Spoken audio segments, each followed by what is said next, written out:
We have 4 simple rules. Number 1, we don't discuss politics, ever. Number 2, this is not a religious channel, and while you might hear people say, God bless you, or I'm going to pray for you, or I wouldn't have gotten through this without my faith, that's fine. What's not fine is to say, my God is better than your God, or here's why you're not getting into heaven. It's not going to fly. Number 3, we believe wholeheartedly if you can't control your tongue, then you can't control your life. So while on board, there's not going to be any cursing in the live chat. Period. And number 4, there is no room for mean people on the lifeboat. Because we discuss very sensitive things from people's past in our group setting, we got to protect those people. The only way they feel confident and comfortable discussing those things is in an environment that is free of trolls and mean people. So if you're a mean person or you're a troll, we're going to block you for life.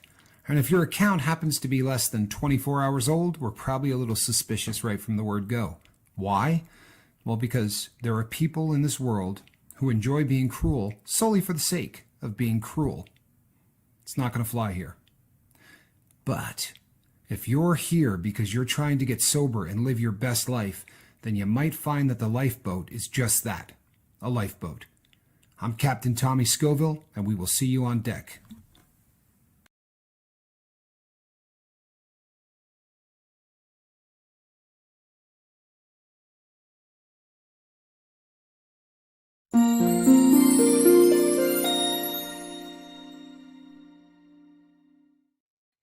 Good evening, everybody. I am Captain Tommy Scoville. And on the other side of the glass, as always, is my partner, my friend, Captain Mark Wages. You are on the lifeboat. This is our Monday. So we're back. And it was cool to get a couple of days off. We did work during one of them, which I thought was pretty cool. Hello, Zen One. Good to see you. You know, it's harder people to see all of the names. So if I don't give you a shout out, I really kind of apologize. It gets hard to read them all. So I was just telling my partner before we got rolling, you know, there are days on the boat that everything goes great, you know, and you get all of these stories about people that are just doing fantastic. And then there are days that just a lot of bad stuff happens. And I would like everybody to keep Stephanie in our thoughts and prayers. Stephanie, her mom is on the boat. Lovely woman, really truthfully a lovely woman. And her daughter needs prayers. Her husband overdosed and is no longer with us, and she's still in the life. And as you can imagine from a mom's standpoint, that this is getting to be really, really scary stuff. So if we could keep Steph in our thoughts and prayers. We reached out last year and tried to make some inroads. You know, sometimes it's just really difficult, especially with the with the stuff that's out now. And what's crazy is I remember talking to her daughter, and she was on NITS, and that was a long time ago, like before anybody was even talking about it. She said, yeah, they call it NITS. And I was like, oh man. So thoughts and prayers would be really, really great for that. I would really, really appreciate it. And so we're going to talk today about trying to stay sober. And this is, it's pretty much the most important thing we could possibly talk about, right? Like this is the nuts and bolts stuff. And, you know, over the weekend, we did a couple of videos. We did the first one, and we kind of felt like we needed to do one for the rest of the crew because the members only, we were talking, and there was an awful lot of talk about putting together a place where people could go so that if they didn't have their 5, they would just have the ability to pop in there. And, you know, that's so many people said, boy, you know what, we really need that, you know, that it's going to be something that we're going to be working on. And it's going to require some people stepping up to the plate. The form that this is going to take will be more obvious here in the very near future, because we're going to sort of break it down, and there will be all kinds of training, and it will be redundant to beat hell. By that, I mean, if we need 2 people on, we're going to put 4 people on, right? We're never going to be in a situation where somebody goes there and it's not staffed. Like that crap's never going to happen. We're going to do this, and we're going to do it right. It is so essential that you have somebody to talk to right at the beginning. And, you know, today just really hammered home. I talked to a bunch of people today that some that relapsed over the weekend. And, you know, the common thread is every single time they didn't reach out and talk to anybody.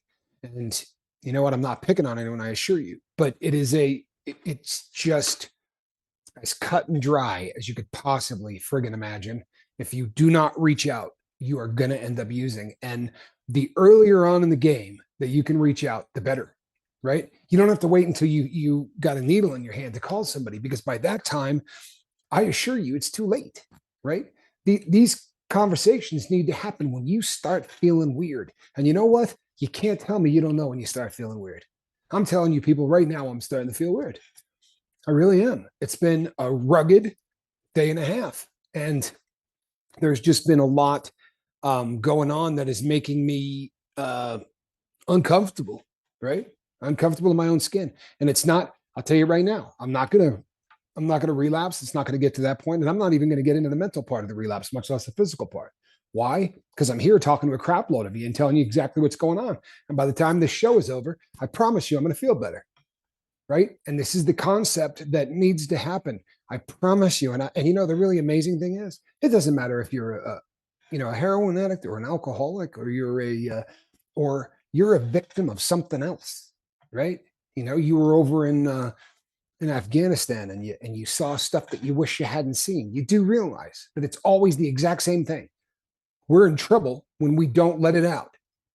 That's where the trouble happens. No matter what the the thing that you're fighting is, if you do not let it out, it's going to eat you alive, right? It's always been that way. It is always going to be that way. And apparently, I'm dropping the ball at really hammering this home, right? I really have got to do a bit of a better job of making people understand that the way that this works is to absolutely never let something fester. And I don't mean for 4 or 5 days. I mean for 10 to 15 minutes, right? If you reach out to somebody every single time, is it going to be annoying? Yeah, maybe, right? Maybe in the very beginning, you're calling a lot of people often, but it beats the hell out of calling them and telling them you relapsed. Take my word on this. I've made that call about 200,000 times, right? Having to look the people that you care about in the eye and telling them that, yeah, I did it again. You know, I went and I got high again. I know I was sober for what, a week, 2 weeks, a month, a year, whatever the case may be. It's always the same common denominator. You know, people say, well, this happened, and it was just more than I could handle. No, this happened and you tried to handle it alone. This happened and you chose to keep that inside and not talk to someone about it. If that's the choice you make, trust and believe, you're going to get high, you're going to get loaded, you're going to do whatever it is that you do.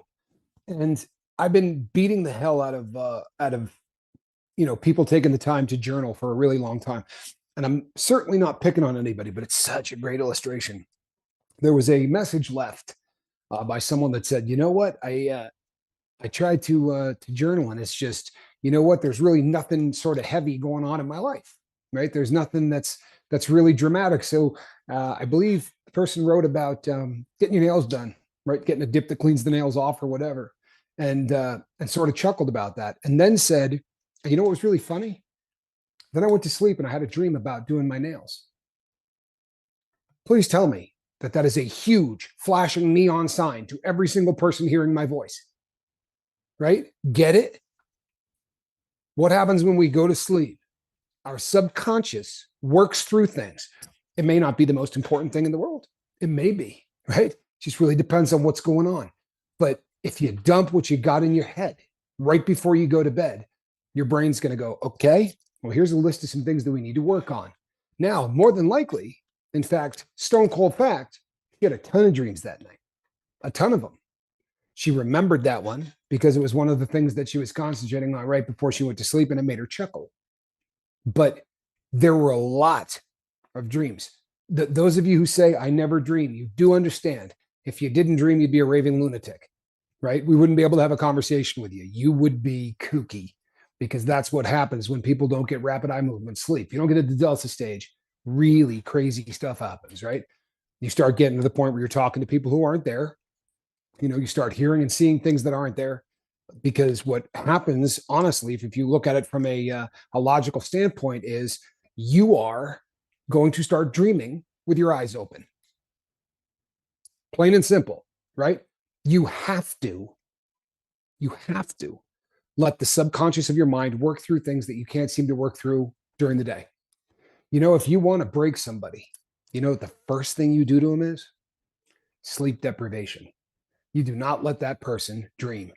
And the if you read about the actual techniques that we used when we were trying to find out who was threatening this country and who was trying to bring down buildings and all of that, they would do everything, right, to let them have no concept of time, whatever. Sometimes they would come rushing in after 6 minutes after the person laid down, but they didn't know that, right? All they knew was that they had just closed their eyes and they had just gone to sleep, but they were watching to see that eye go like this and begin to flutter, right? And the second it did, they came in and they woke them up, and they will do this forever. And what happens is you break the person.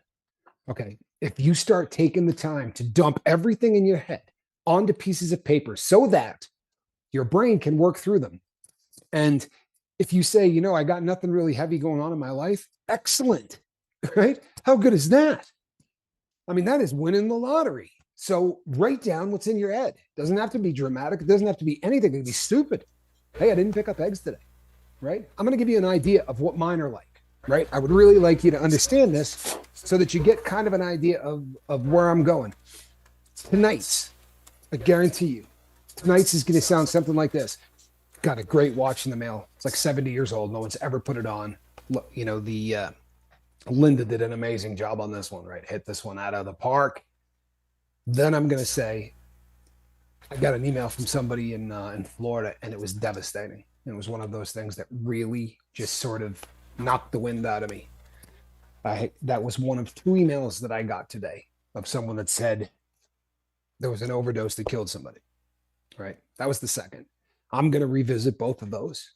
And I'm going to talk about the fact that I helped move a truck, right, that belonged to somebody else. And then I left my keys in it. And they're not here. So I'm going to have to go and deal with that in the morning. And you know what? I'm also going to write that it made me really nervous because I've got this brain thing going on. And when I start to sort of wander and I start to forget things like my keys, or I lose my train of thought or can't get a word out, whatever, it scares the crap out of me.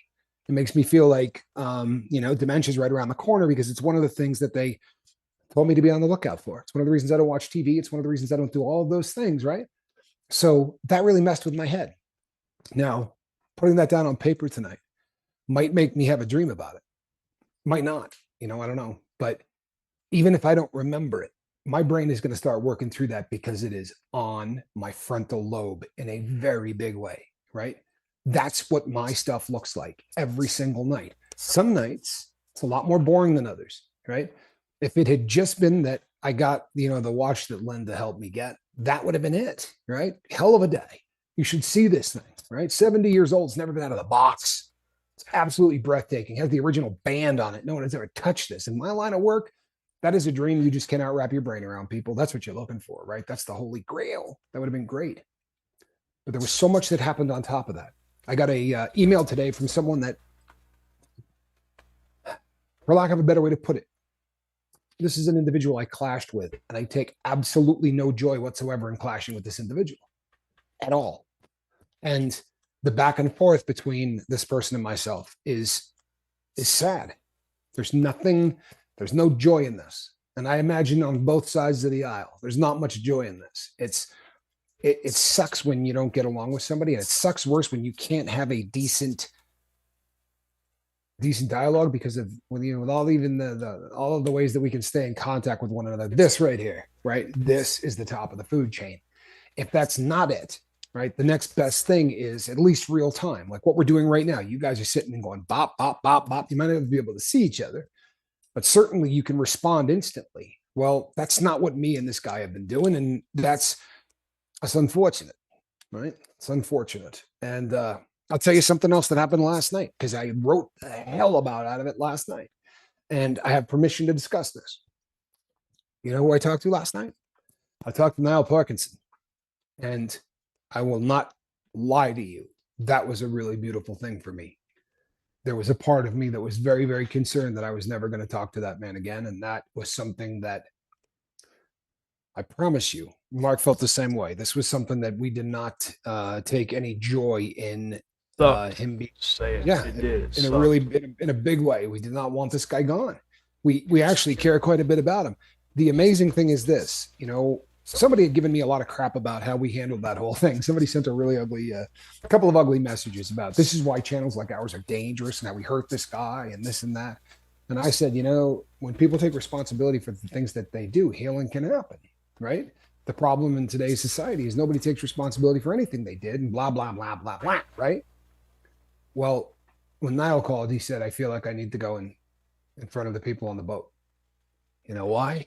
Because this cat's ready to take responsibility. And he broke down for me really where he's at in every way. And if I were to tell you, I'd be doing a very serious injustice to him. Because he's going to come on here and he's going to talk to everybody. And you know what? It's going to suck for him.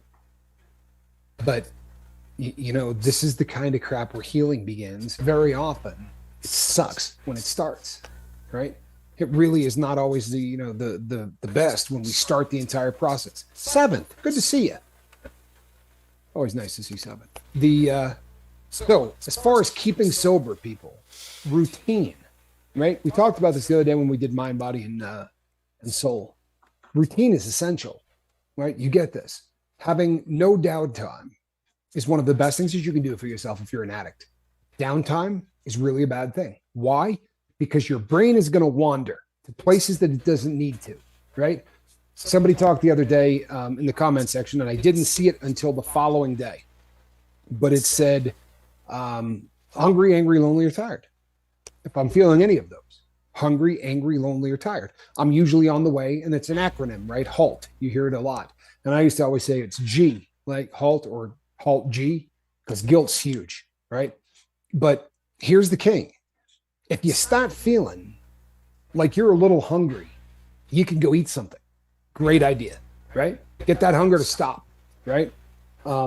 If you're tired, go to bed, right? Instantly, go rest, lay down, take a nap, do whatever you got to do, because it's not conducive to remaining sober. But if you're angry or you're lonely, pick up the damn phone, right? If you sit around and you let anger get the better of you, you're going to end up in a bottle. You're going to end up in a bag. I promise. This isn't, I'm not particularly bright, people. I'm not Nostradamus, and I'm not a guru. I just have done this. I can't tell you how many times, right? You cannot count the number of times that I let one of these emotions get the better of me. And the really sad thing is this.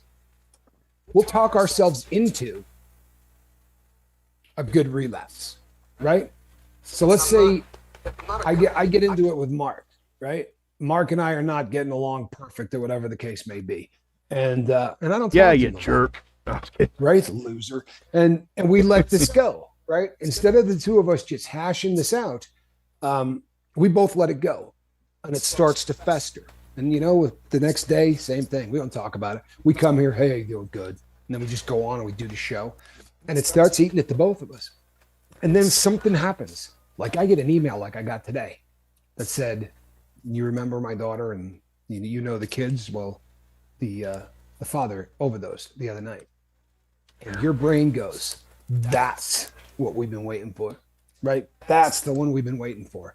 The screw up, well, that started when I didn't figure out the thing with me and Mark. But now I got a good one. Now I got a reason that my brain can go lock onto this. What you're doing on this boat is spinning your wheels, right? How many people have you lost? Seriously, think about the number of people who just walked away that you haven't done squat for, and compare it to the number of people that you might have helped a little. And your brain will just start doing that automatic negative thought crap, which will just crawl all over your gray matter like ants until it talks you to the liquor store, right? Or to make a call. I have had more people question why I do this in the last 2 weeks than I have since I started it, right? Since the first days that I came out and said, hey, you know what? I robbed banks. And I started to talk about all of the things that I did and all of the people I hurt. And, Mark will probably remember, but we used to get a ton of emails of people that would say, hey, man, you don't have to share this stuff.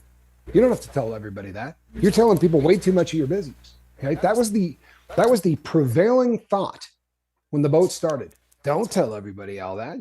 You're giving people ammunition. Why do you feel the need to tell everybody that? Well, because I did it. And if I don't get it out, guess what it does?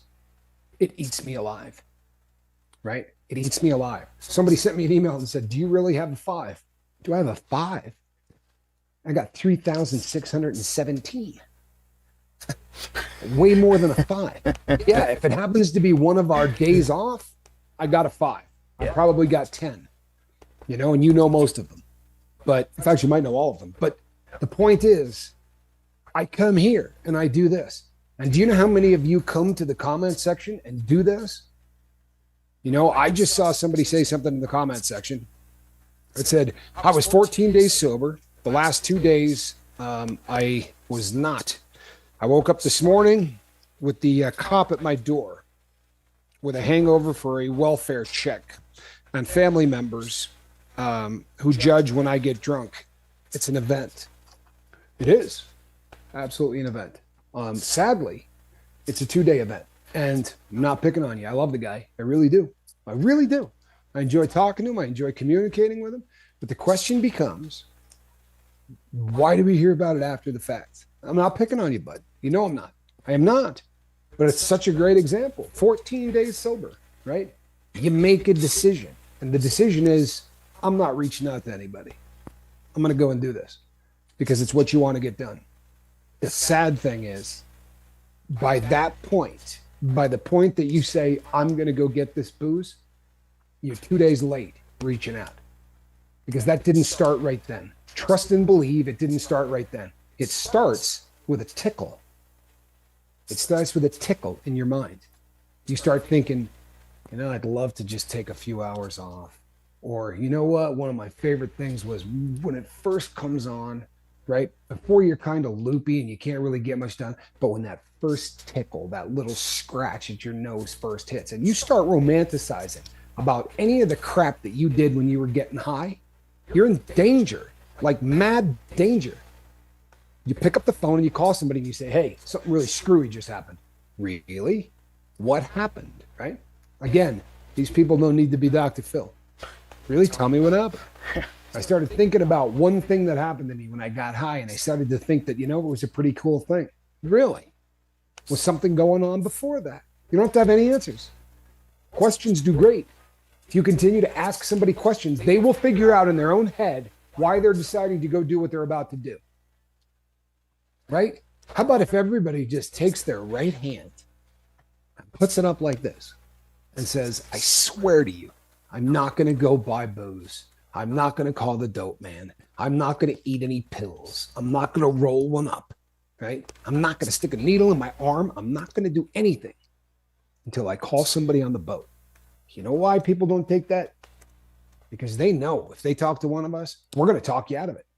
So if you really get to that point where you're like, you know what? I'm done. I don't have another one in me, right? That's me.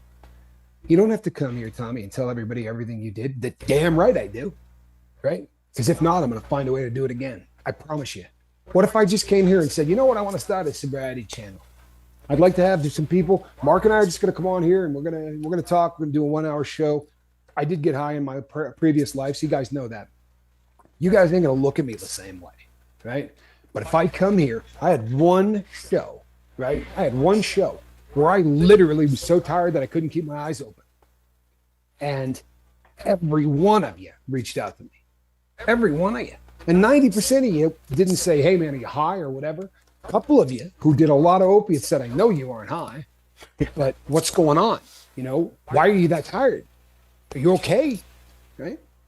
You tell people what's going on in your life so that the people that care about you have your back, whether you want them to or not.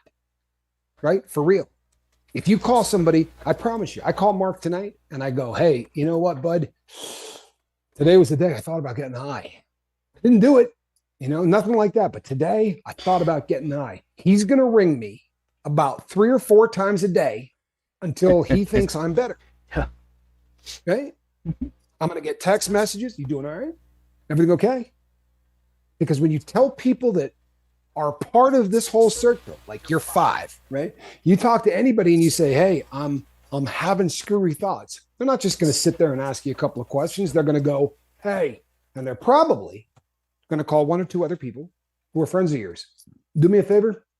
So I'm not the only one that does this and I don't look like a jackwagon. How about checking in on Mark for me? You know what I mean? Just send him a text, see how he's doing, right? And let's all just make sure we're keeping an eye on him for the next couple of days because he's going through it, right? No judgment. Hell, we don't judge anybody for anything. I promise you. You know, Niall sent me the thing, and the first thing I said to him was, I don't want to talk about what happened, man. I'd like to talk about the future. I'd like to talk about why it happened. I got no desire to crucify you for anything that happened on this show. What the hell is that going to do? Seriously, think it's going to benefit him? Because it's not. Not at this juncture, I promise you. The better question is, how did that happen? Right? Not how dare you do that or any of that crap. What happened? Right? How much had you done? When did you started doing it? Is your plan going to be to continue to do it? Right?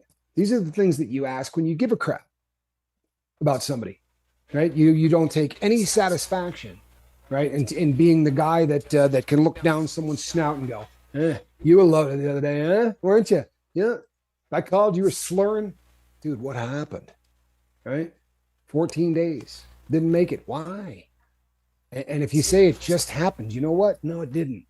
No, it didn't. I hate to use this as an illustration, but it's a damn good one. You know, it's like when somebody is, you know, not, when someone cheats on a significant other, right? It's just one of those things that kind of happened. Oh, no, it didn't. No, there's this huge process, right? It's not like you pulled up to traffic and went, hey, you, what do you think? Right? No, there was a buildup, a relationship, people talking back and forth, like all kinds of stuff happened. And at every spot along the way, you could have gone, damn, I'm married. I can't do this, right? This isn't right. It's the exact same thing when you decide that you want to get sober. I promise you, there are road signs along the way screaming, you're about to screw up. You're about to screw up. It doesn't sneak up on anybody. Much love all. Sorry I've been absent. Got a new pup. Well, that's good. Yep. Right? Nothing wrong with a pup. In fact, they're fantastic. I've been Thank dealing you with so it. much. I appreciate it. Yeah. Mark knows a little bit about pups. He's got an entirely different lighting situation right now to keep the animal from getting over toward him. So I'm looking at my bobble-headed partner in a completely different way right now. Let me point something out real quick, Tommy, before you move on. Sure. You see how Zen Wins popped up there, guys, in the chat? I think it might be on the screen there too. I think I got it on the main screen. But it'll do that to you guys when you guys roll over to the next month. So that's an automatic thing that YouTube does. So if we're live, you roll over to the next month in your membership, it'll acknowledge you and you're there. And also, I think with members, and this also works if you super chat quite a bit, you'll get free super chats. So don't keep that, don't forget that. Use them, because if you don't use them, I think they expire. So if you see something like if you go click the button on the bottom right to super chat or whatever, it should show up, hey, you've got this amount of super chat you could use, whatever, you can judge it from there. But I just wanted to point that out. Sorry about that. No, that was all live right there when it was all hit me in my face there. I'll be really honest with you. I was looking down and going, it didn't look like every other one that ever popped up. And I was kind of wondering what was going on with that too. So, yeah. Dennis says, now I want my family to be back together. You know what? The beautiful thing, and I'll tell you right now, it doesn't always work, right? I've done, when I destroyed my families, I destroyed my families, right? Both of them. The damage that I did was not something that could be repaired. If I had showed up fresh out and said, guess what? I won $15 million. I just want to make this right. Neither of those people would ever let me through the front door, right? There's just no way to undo some damages. But you know something? You're never going to know if you show up half in the bag. And you're never going to know until you are at your best. Seriously. I hear stories all the time where someone says, you know what? I never thought that person was going to take me back or whatever, but they did. And your heart just explodes. Someone said just about an hour ago, I don't know how you do what you do, because I was sharing a couple of tough episodes, right? and we don't win them all. And in some cases, you know, these people pass away. It does hard. take the wind out of you, you know, it really does. But the reason we do what we do is because when we do get one, or if a family gets back together, or any of those things happen, it buys you weeks, right? Weeks of understanding exactly why you're here. Or if somebody just gives you a really great message at the right time, you know, and you guys are great for that. You really are. Yeah. My name is Rodney. I go by Jay. It's my middle name. Well, all right. Jay, we're glad that you're, it's been here a long time, but we're glad to know. I remember Wait For It, but I didn't know that Wait For It was Jay. You know something? It occurred to me the other day. I think I was talking about this with my bobbleheaded partner. The number of times I've had an opportunity to guess if the person on the boat was male or female. I have been right exactly not once. It's absolutely amazing. You would think with a 50-50 chance, every once in a while, I would accidentally be correct. It's not once happened. Here's a good question. It really has not once. Good question from Vivian P. Says, how long does it take you to go silly from lack of sleep? 2, 3, 6 days without sleep? You know something? That is a question that is difficult to answer because there are different things that can alter that. If you're talking about with no drugs, no nothing, before the end of a week, you're in deep trouble. Now, with drugs keeping you awake, right? A lot of times they're doing things to the parts of the brain that normally would be shutting down. In other words, as opposed to, you know, you laying down, going to sleep, and your brain working through the subconscious stuff while you're awake. If you ever met somebody that's tweaking and they've been up for like 8 or 9 days and their thought processes are just wrong, right? And they're not making a whole lot of sense. And we've all seen those people, correct? Well, for lack of a better way to put it, right? What should be happening when they're asleep is happening when they're awake. And it really, I've seen guys go 10, 14 days, you know, without sleeping. But I promise you, their decision-making capacity, right? Them being normal stopped a long time ago. I had a friend that used to say when the shadow people would show up, he knew it was time to go to sleep. And he wasn't being funny. Like he would see things usually out of the corner of his eye that were not there. I remember once driving in a car with him and he just said, "Did you see that?" And I was like, "No, but we're going home so you can go to sleep." Right? If you're seeing things that aren't there, it's a pretty good indicator. And there are some studies that have been done on this that you can read. I didn't make it a week, right? And that was with no drugs. That was no nothing. I did a study in college that they actually paid people to do. I didn't make it a week. And then I agreed to do an extended period of time for considerably more money. And I got really screwy. You know what I mean? Like the additional, 4 or 2 days, I think it was. The additional 2 days was really, really uncomfortable. Really uncomfortable. Thank you, Prosperity. That Prosperity now? Yeah. Thank you. Thank you. We'd like to see a comment there so we could. Yeah. I mean, it's awesome. And I'm not sure. I'm not going to take a shot at it because I'll get it wrong. So we're glad you're here. Yeah. Right? Awesome. Yeah. Full of hope. She just rolled over a month too. Yep. Divorce settlement 18th of January. I'm sleeping a lot. I'm glad that you're here and I'm glad that you're mentioning it. Right?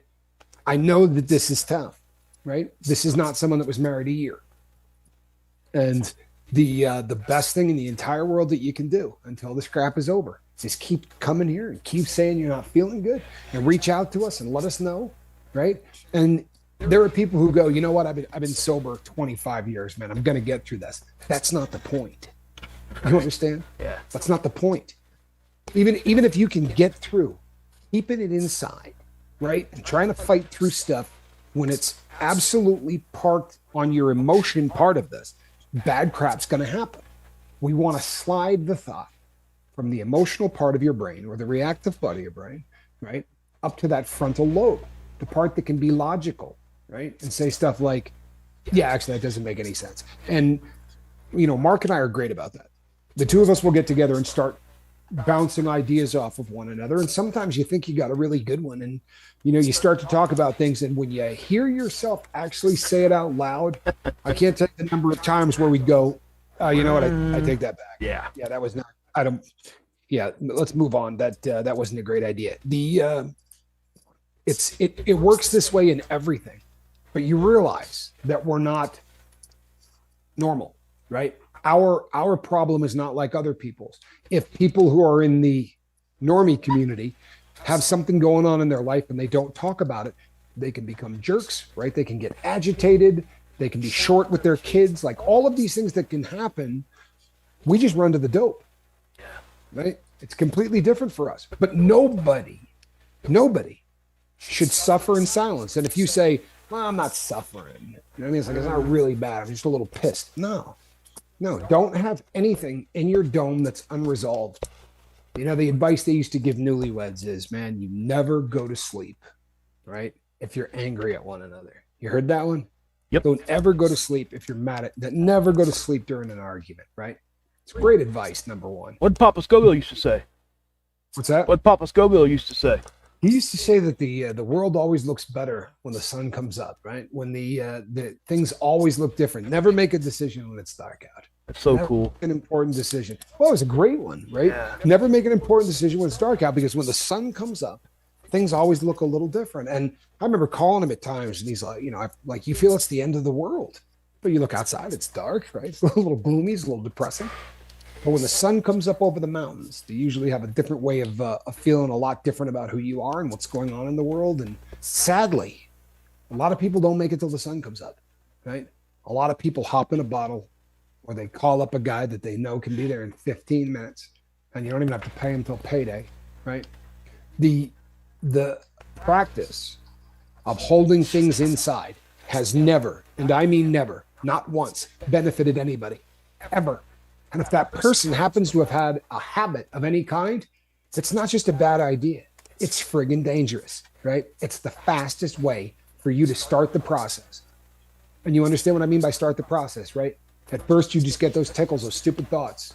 Oh, yeah, you know what? We went and saw Guns N' Roses. And that was one of those funny nights because, right, we were doing some heroin in the parking lot. If that seems like a funny thing, call somebody, right? If you're not feeling a little terrified about some of the stuff that you did, if your stories go from, I can't believe I was doing that, to it was funny as hell, right? We had just gotten 4 grams. If that's the kind of story you're telling, call somebody. I promise you, you're not where you should be. You gotta hear this one, man. This is a really good comment from Andrew. Saying I've been sober 20 years, I'll be fine, is the same logic as saying I've been sober a week, I'll be fine. And when I read that, absolutely great. Yeah, I was like, whoa, that should be on a bumper sticker, a T-shirt, something. That was good, really man. Is a great comment. Yeah. That is an absolutely So cool. amazing comment. Yeah, and you're right. Right? You're right.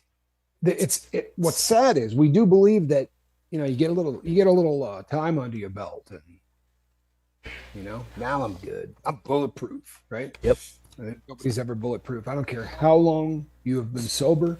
You are one drink away from screwing up your life. You are one hit, one shot, one phone call, right?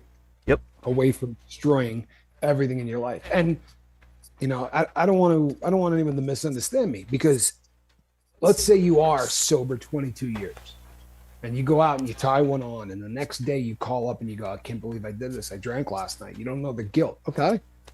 So in 22 years, you drank once. If you call and you tell people, right, you reach out and you say, I can't believe I did this, man. I screwed up. Then you didn't waste 22 years, right? It means you just drank once in 22 years, and you don't let it destroy you. You get right back up on the horse and you say, tell you what, let's see if in 42 years, it'll still be one, because that'll be winning the lottery, right? That would be hitting it out of the park. And sometimes, you know, people make a step and it's not the right one. You know, But and go ahead. I'm sorry, I didn't mean to interrupt you. No, you're good. Blue Dazzle says we get too confident in sobriety, and I think that's great, because that's a great comment anyway. Because for somebody that's been in recovery as long as me and Tommy have, and we've talked about this like quite a bit in the past, but what we need to do is, when you know, we can't forget where we came from. You know, we get so far removed from our initial how bad that felt to feel that way when we were withdrawing and all that stuff starts to become distant, and that ain't such a bad thing. But you have to remember, you have to tell yourself, hey, man, I don't want to, that could be the last wall that you have to climb over before you go get drunk or go do your drug. And if you haven't had that mindset, that ain't there. That wall's not there. It's just wide open. And and what Tommy was saying earlier, when you start the mentality relapse starts whenever. It could be years before you actually do it. And the more you start to do those kinds of things, the actual trigger becomes more powerful. So if you're going through stuff in your head, and this is why it's so important what Tommy's saying here, we have to talk to each other. Because what we're doing is we're taking that power away from that now. Now it's out there, and we can address it, or you can write it in your journal, whatever you need to do. And before I give it right back here to Tommy, I want to say something about the journal real quick too, with the writing good things in it. Okay, that, in my opinion, is essential also, because what you can do, the purpose of writing in a journal is to get it all out, but you can reference back to it. So when you start feeling bad and you start shuffling through your journal, you find a place in there where you were in a good headspace. Then maybe you try to recreate that. Try to figure out what's going on and be like, hey man, this is what I need to do for right now. And then, obviously if it's bad enough, you're going to call your 5. I mean, I get that, right. But these are some more tools that you guys can use. The journaling thing, I didn't used to think it was all that important. And to be honest, until Tommy really was like, and I'd done it before, but I don't think I ever gave it a really fair shot until I met Tommy. And I'm telling you guys, it was night and day how much it is just to physically put it on a piece of paper.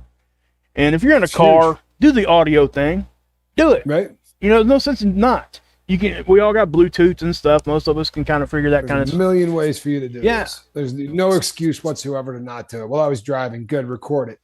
Right. Call somebody and tell them about whatever you were going to do and then write it down later, whatever, but never.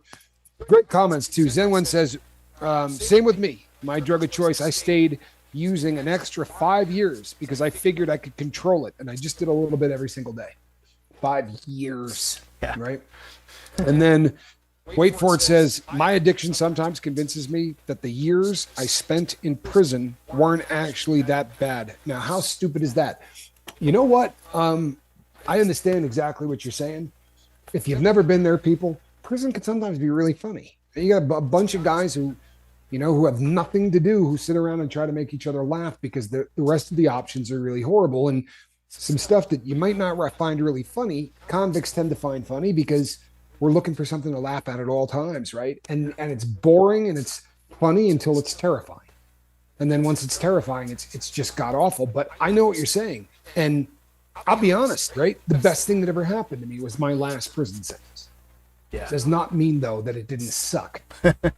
and if you start to find yourself, I remember an old timer telling me this, that if you start to find yourself thinking that your last rip didn't really suck, it's because you're in relapse, right? Because your brain is going, worst case scenario, we're just going to get busted. That wasn't all that bad. You know what I'm saying? Like, we got through that. That was nothing, right? We'll make some hooch in there or whatever. If you don't remember how bad it was, that's probably not a good thing. But the fact that you're here and you're talking about it is genius, right? Yep. To say, hey, you know what? This is stupid, and I'm bringing it up and I'm talking about it. How stupid is that? He said. Right? I guarantee he doesn't need anyone answering that question. It's one of those things that, right? When we say things like, how stupid is that? We got a pretty good idea of just how stupid that is, right? Exactly. Zen one, thank you again. Awesome. So DJ Daddy-O reached out to me, and if you've been on the boat for any length of time, you know that I love this guy. He's just he's been here from the very, very beginning, and he's just got a great heart, and he's got a cool relationship with his family. With his son is a great kid. It's just, I really dig this guy, and he reaches out to me a lot. And when he does, there are usually some gold in there, so to speak. And he sent me a message talking about the small town that he was in, and how the 5,000 people. It's not a very big town. Close to the town that I went to high school in, right around the same size. And the fire department actually started to tell people that, we got Narcan. Come down and get it. You don't need a prescription. No one's going to give you any crap. They're not going to ask you who you are or get you. Just come down and get it, right? We want everybody to be able to have this. And then they said that this week that they have administered 60 milligrams, right? Those doses are coming in 2s and 4s, people. So somewhere between 15 to 30 doses in a town of 500. I mean, I'm sorry, in a town of 5,000. That's frightening. Scary. It really is, right? And this is not, we're not talking about, Chicago's east side, right? Or we're not talking about New York City, or we're not talking about Pennsylvania, right? Over on in Pittsburgh. We're talking about a place that probably shouldn't really be in the eye of the storm. So I really want to make sure that all of us realize the importance of when we say, if you start feeling a little weird, right? If you start feeling just anything that's out of order, please reach out. People, the number of and I'm not gonna rant, I promise you, but the number of people now who are overdosing on a drug that they didn't know they were doing is becoming really an issue. You know what I mean? Like somebody whose substance of choice is methamphetamine, who end up overdosing on on an opiate. Those two things should never have been in the same bag, right? And this is happening with all kinds of stuff. It's happening with benzos. It's happening with, cocaine. They're cutting this into everything. And I have people who email me and they say, why would they do that? It doesn't even make sense. Let me try to explain this to you. There are drugs that will absolutely wake you up, right? They will wake you up and they will trip certain receptors in the brain, but they're not going to trip other receptors in the brain. You understand that it's not like one drug is, or one receptor is for every drug. Like the heroin MU2 receptor is going to be the same thing that for cocaine. No, it's not, right? So they can make a speedy drug more fun, right? By kicking a little other chemical into the equation. And it doesn't take a ton of it. So they just duff in a little bit, right? Just a little bit, because what they would like is for you to come back and buy more. And if Euphoria is added in, there are drugs that wire you out, but don't make you particularly happy. If you've ever done benzos, there's a really big difference between Valium and Xanax, right? It's, in theory, it should be the same drug. But one has a component that makes you happy as opposed to just making you tranquil. And it is a completely different feeling. Well, this is what they're trying to engineer when they're throwing a little bit of fent into virtually everything. They want you to come back. And in a perfect world, let's say your drug of choice is crystal, right? And you stay up for one of those runners. So you got, 8-10 days in a row that you've done this. Good luck quitting. I'm not kidding. Good luck getting off a fent after about 2 weeks of doing it. For real. This stuff will get a hold of you wildly quickly, right? This is not like the old days. So that's the risk of what you're going back to. Like, I got 5 years sober. I got 7 years sober. If I screw up, right, my 7.5 years, I'm not going back to the game I was in. You understand? It's like I left one street, but if I go back, I'm not even going to be in the same city. It's not going to be anything like it was. I'll be dead in a week. I promise you. Because while I have been away, my addiction has been pumping iron, right? Your addiction doesn't stop when you do. I know that doesn't make sense to a lot of people, but if you've relapsed enough, you'll know what I'm talking about. I was doing, I was doing an 8-ball a day. So you come back, obviously you're not going to do an 8-ball the first day, it would kill you. But within a week, you'll be doing 4.5 to 5 grams a day because the habit has been progressing, right? Inside, what drives you grows whether you're getting high or not. So if you've been sober for 20 years, right? When you go back, you're going to be a monster. It's not going to be what you think it is. And you're not going back to the same street. You're going back to a substance that is so foreign to what you were doing. I mean, yeah, it's an opiate, right? Or yeah, it's cocaine, but it isn't the same drug. It isn't, right? There is stuff coming over, and I'm not going to jump up and start talking about the beast from the east. Not going to lose my cool today, but I promise you, The people that are sending this, if they were just trying to get us high people, this would be a lot less dangerous than it is. If that's all they were trying for. But I was reading to my bobbleheaded partner over the weekend, or maybe I told him just beforehand. But the DEA said every subsequent bust of this year was stronger than the previous. Every single time they do a big seizure, it is stronger than the previous one. So it's not particularly logical to think, well, this stuff is killing people. Let's make it a little stronger. Right? It's bad business, right? From a business standpoint, it's bad business. So the stuff that's out there is taking people off the planet. We don't want that to happen to anybody on the lifeboat. We don't want that to happen to anybody anywhere. But we sure as hell don't want it to happen to the 3,600 and whatever people that are here. And you know what? We all care about one another. When people are baffled by the fact that I keep doing this, or that Mark keeps doing this, because there are some depressing days. But there's the greatest group of people that you've ever come across, even when they're slipping. They're great people. Even the ones who haven't quit, they're great people, right? The rest of the world doesn't understand that being addicted to a drug doesn't make you a bad person, right? Being addicted to a drug doesn't mean that you're evil. It doesn't mean that you've got no willpower. It doesn't mean any of the crap that society has been saying it means for the last 50 years, right? It doesn't mean any of that. It means that there's a part of your brain that works differently than other people's. That's all that it means, right? And that you need some help. Let's help one another, right? Right? Let's help one another. We're going to do, we're really going to try to haul ass. I don't know another way to put it. We're going to do everything we can to get this up and running fast. So if you're one of those people who think, you know what, I'd be really happy to talk to anybody that pops onto that forum, then reach out to us. People, it's never going to be like any of the places you've gone. You know, we used to have like a safe harbor site. And if you went over to it, it was so active that if you had your notifications on, it literally sounded like a bell choir, right? Playing something at Christmas. You would just get ding, ding, ding, ding, ding, ding, ding. Like it would drive you insane. No one's going to be talking there like that. The plan is you show up, you say, hey, I'm having a really bad time. Really? You want to private message me, or, you know, how you want to get a hold of me, or how you want me to get a hold of you? Let's talk. And if somebody, regardless of how they want to do it, they got a phone number, they want to text, whatever. But it's not going to be like, if you're monitoring it, you're going to be hearing it going ding, ding, ding 1,000 times a day. It's just not going to happen. All right. But we're going to put this together.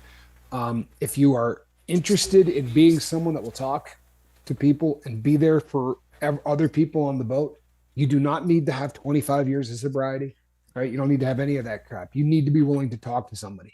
That's what you need. And we're going to do some trainings about some definite things you should do and some things you might not want to do, right?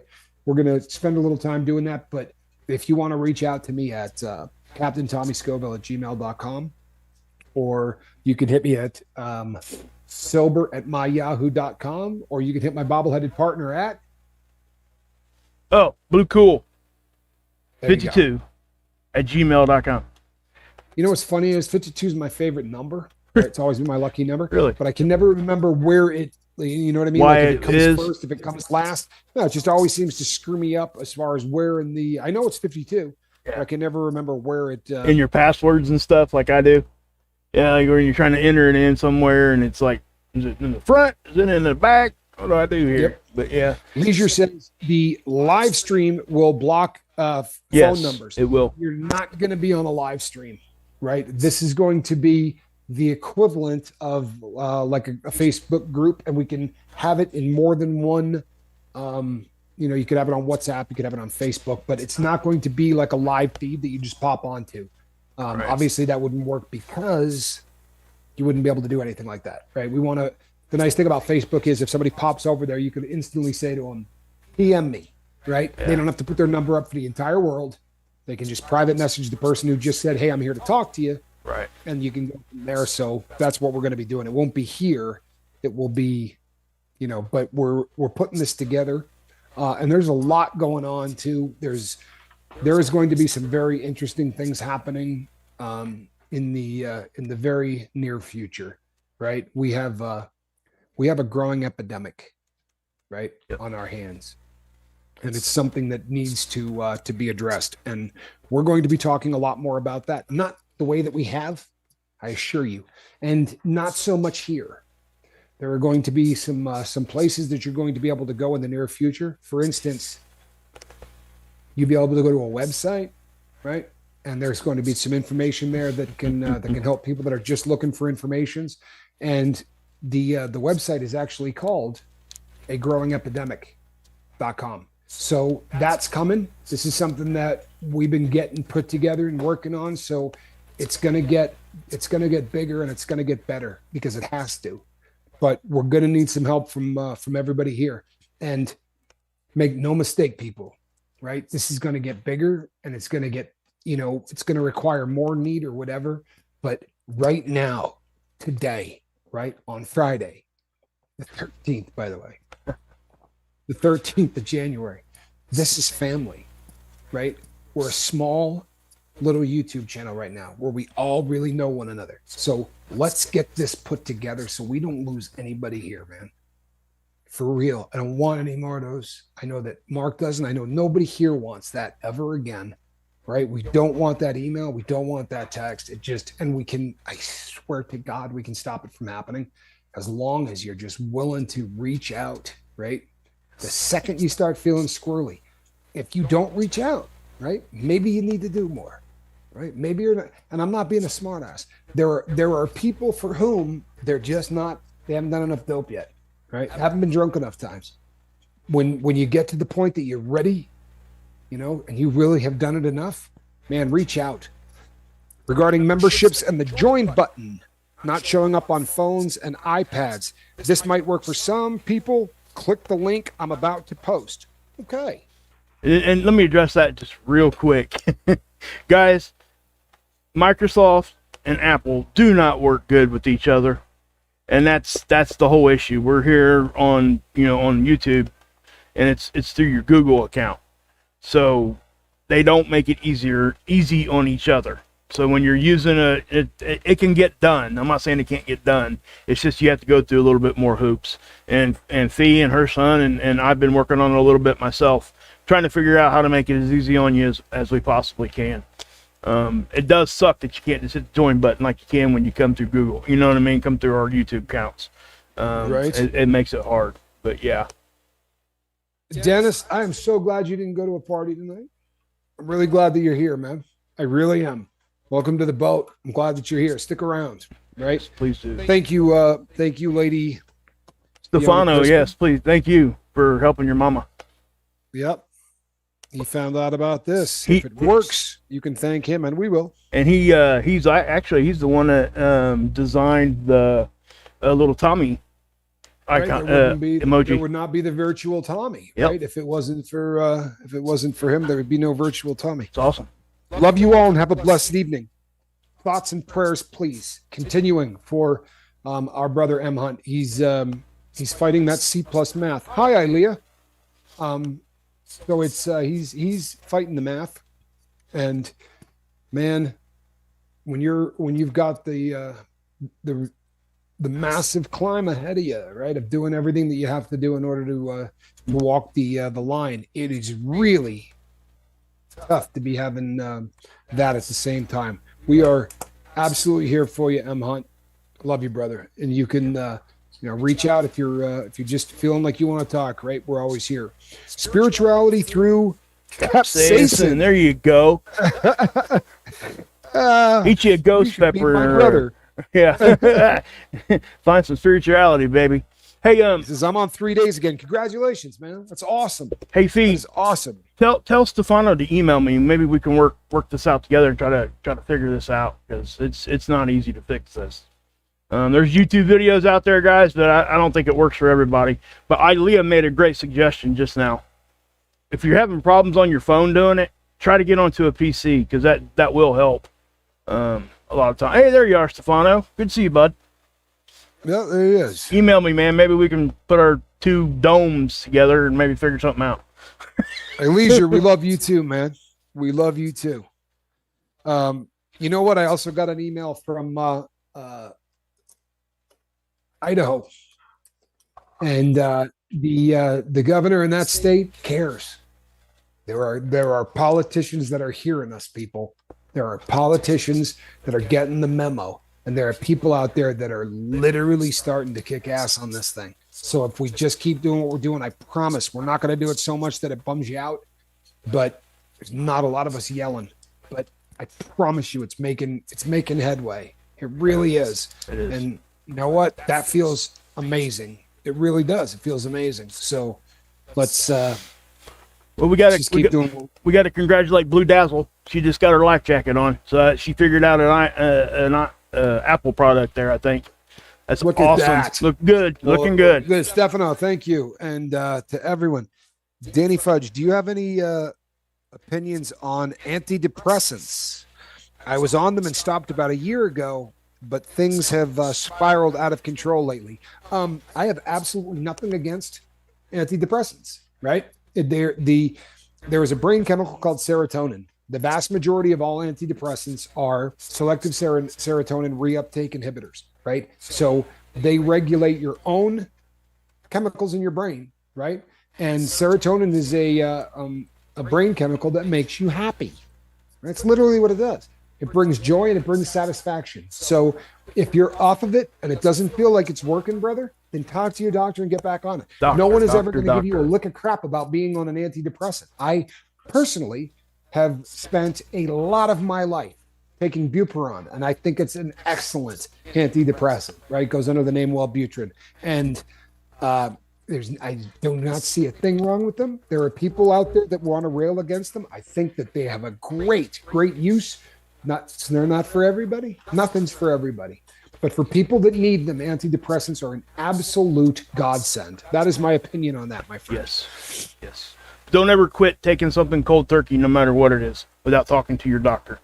JJ even spoke about that. She said she was having, massive I think she's once said it. Was having seizures when she was coming off the alcohol or Xanax or something like that.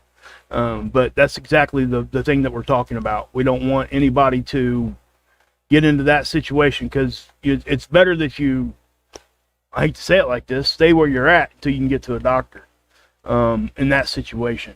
I'm not telling people not to cut back or whatever, but if you find yourself in that situation, you don't know what to do, lean towards safety, guys. Amen. I mean, you got to go towards the safety. Err on the side of being safe, man. Yeah. Err always, 100% of the time. Ooh, Danny Fudge says, I did cold turkey. You know what? I'm guessing you did that without a doctor, because if a doctor told you to do that, get a new doctor. Honestly, there are very few, if any, antidepressants that doctors will tell you to get off instantly. If you understand how they work inside the brain, it's just not a great thing, but really not a great thing. I'm not telling it, not your fault, but right. If there's a doctor that said that, honestly, get another one. There are good ones out there, and there are some out there that absolutely suck. I promise you. There really are. And check out the link, guys, that Feed is posted. So if you're having problems with that, try that link and see if it helps. We are at the top, Tommy. We're like almost 6 minutes over. Yeah, I saw that. Mr. Dragon said, I did that with Lexapro for my fibromyalgia. It was ugly. I had to wean off. That's the idea. The idea is that you're supposed to wean off. Alrighty, people. You know what? Probably do a show in the near future on antidepressants, because it does seem like you guys want to talk about them. So maybe we'll do a show on that here in the near future. In the meantime, what are you going to do if you're feeling screwy? You're going to reach out, right? That's right. Absolutely. You're going to reach out. People, do it. It's the right thing to do. Alrighty. And thanks to all the members that came to the members only stream on Wednesday. It was a good time. That was an awesome time, guys. I had a lot of fun. With that. Yep. And we will be back tomorrow night. Same squirrel time, same squirrel channel. Between now and then, save yourself. If you're feeling screwy, reach out, all right? I'm Captain Tommy Scoville on the other side of the glass. Captain Mark Wages. And this is a cat in a basket, and she's awake. Not very happy with me tonight. Good night, everybody.